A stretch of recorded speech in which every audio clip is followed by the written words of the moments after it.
Welcome to Code Express channel. So நீங்கள் இப்போ சென்னையில் பெஸ்ட் இன்டர்ன்ஷிப்காண்டி ஃபைண்ட் அவுட் பண்ணியிருக்கீங்கன்னா உங்களுக்கான வீடியோ தான் இது.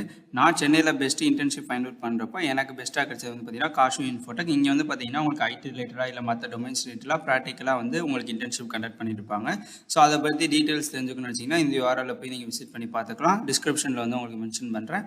ஸோ இந்த யூஆர்எல்ல வந்துட்டு நீங்கள் இந்த டீட்டெயில்ஸ் எல்லாமே கெட் பண்ணிக்கலாம்.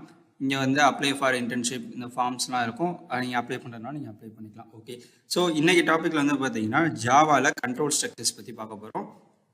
ஸோ இந்த கண்ட்ரோல் ஸ்ட்ரக்சர்ஸில் வந்து பார்த்தீங்கன்னா conditional statements and loops concept அது எல்லாமே வரும். லூப்ஸ்னால் list processing object oriented programming structure அப்படின்னு சொல்லுவோம். இதில் வந்து பார்த்தீங்கன்னா இந்த லூப்ஸை பொறுத்தவரை ஒரு ஸ்டேட்மெண்ட், அதாவது ஒரு கண்டிஷனை வந்து நம்ம திரும்ப திரும்ப வந்து ரன் பண்ணணும் அப்படின்னு நினைக்கிறோம்னா அந்த மாதிரி இடத்துல எல்லாம் வந்து அந்த லூப்ஸ் கான்செப்ட் வந்து நமக்கு தேவைப்படும். ஓகே, இந்த ஃபர்ஸ்ட் இந்த கண்டிஷனல் ஸ்டேட்மெண்ட்ஸ் பார்க்கலாம். கண்டிஷனல் ஸ்டேட்மெண்ட்னா அதாவது இந்த கண்டிஷன் இருந்தால் இந்த ப்ராசஸ் வந்து எனக்கு நடக்கணும் அப்படின்ற மாதிரி சில கண்டிஷன்ஸ்லாம் நம்ம ப்ரோக்ராமில் ரைட் பண்ணுவோம். ஸோ அதாவது இஃப் எல்ஸ் ஸ்டேட்மெண்ட் இருக்குது, அண்ட் தென் ஸ்விட்ச் ஸ்டேட்மெண்ட், இந்த மாதிரி நிறைய ஸ்டேட்மெண்ட்ஸ்லாம் இருக்குது, பிரேக், கண்டினியூ ஸ்டேட்மெண்ட் அந்த மாதிரிலாம். ஸோ இஃப் எல்ஸ் அப்படின்றது பார்த்தீங்கன்னா ஒரு ஸ்டேட்மெண்ட் வந்து கரெக்டாக, அதாவது ஒரு 2 வேல்யூ கொடுக்குறோம், அந்த 2 வேல்யூமே கரெக்டாக இருந்துச்சுன்னா இஃப்க்குள்ளே பாஸ் பண்ணும், அப்படி இல்லைன்னா எல்ஸுக்குள்ளே பாஸ் பண்ணும். இல்லை எனக்கு டேரெக்டாக எல்சிஃபில் பாஸ் ஆகக்கூடாது, திரும்ப நான் ஒரு கிராஸ் செக் வேறு மாதிரி வந்து நான் செக் பண்ணி பார்க்க போகிறேன்னா எல்சிஃப்னு ஒரு கண்டிஷன் ரைட் பண்ணி அதை வந்து நம்ம செக் பண்ணி பார்த்துக்கலாம். ஓகே, ஸோ இந்த மாதிரி பர்பஸில், அதாவது இந்த லாகின் பேஸ்டு கிரெடென்ஷியல்ஸ்லாம் வந்து நம்ம இஃப்எல்ஸ் அப்படின்றதெல்லாம் நம்ம யூஸ் பண்ணுவோம். யூசர் நேம் அண்ட் பாஸ்வேர்டு ரெண்டுமே மேட்ச் ஆச்சுன்னா மட்டும் நமக்கு சக்ஸஸ்ஃபுல்லி லாகின் அப்படின்ற மாதிரி நமக்கு ஷோ பண்ணும்.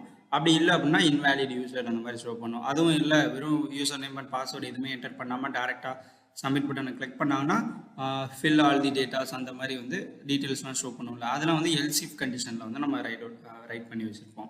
ஓகே, அந்த மாதிரி இடத்துலலாம் வந்து இஃப்எல்ஸ் அப்படின்றது தேவைப்படும். ஸ்விட்ச்ன்றது பார்த்தீங்கன்னா ஒரு குரூப் ஆஃப் ஸ்டேட்மெண்ட்ஸ் இருக்கும். அதில் நமக்கு எந்த ஸ்டேட்மெண்ட் பர்டிகுலராக வேணுமோ அதை மட்டும் நம்ம சர்ச் பண்ணி யூஸ் பண்ணிக்கலாம். இது வந்து கேஸ் வைஸாக இருக்கும். கேஸ் 1, கேஸ் 2, கேஸ் 3 அப்படின்னு இருக்கும். சப்போஸ் இப்போ நான் கேஸ் 1 அப்படின்றத நான் சர்ச் பண்ணுறேன்னா கேஸ் 1குள்ளே என்ன ஸ்டேட்மெண்ட் இருக்கோ அது வந்து ஃபைண்ட் அவுட் பண்ணி நமக்கு அவுட்புட்டில் ஷோ பண்ணும்.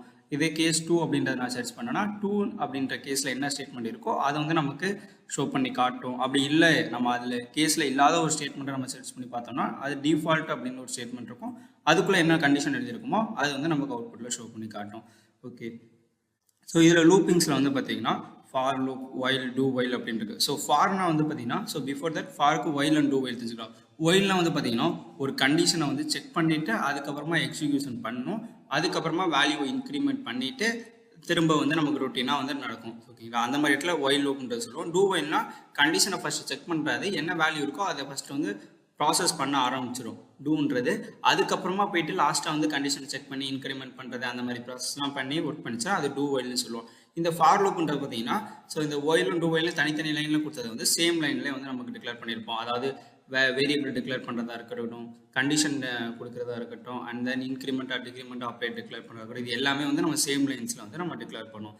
ஸோ இதெல்லாம் வந்து பார்த்தீங்கன்னா லூப்ஸ் கான்செப்ட்டில் வரும். ஸோ இந்த மாதிரி உங்களுக்கு ஜாவா ரிலேட்டடாக இந்த மாதிரி நீங்கள் தெரிஞ்சுக்கணும்னு வச்சிங்கன்னா கோட் எக்ஸ்பிரஸ் சேனலை சப்ஸ்கிரைப் பண்ணிக்கோங்க. அண்ட் தேங்க்ஸ் ஃபார் வாட்சிங்.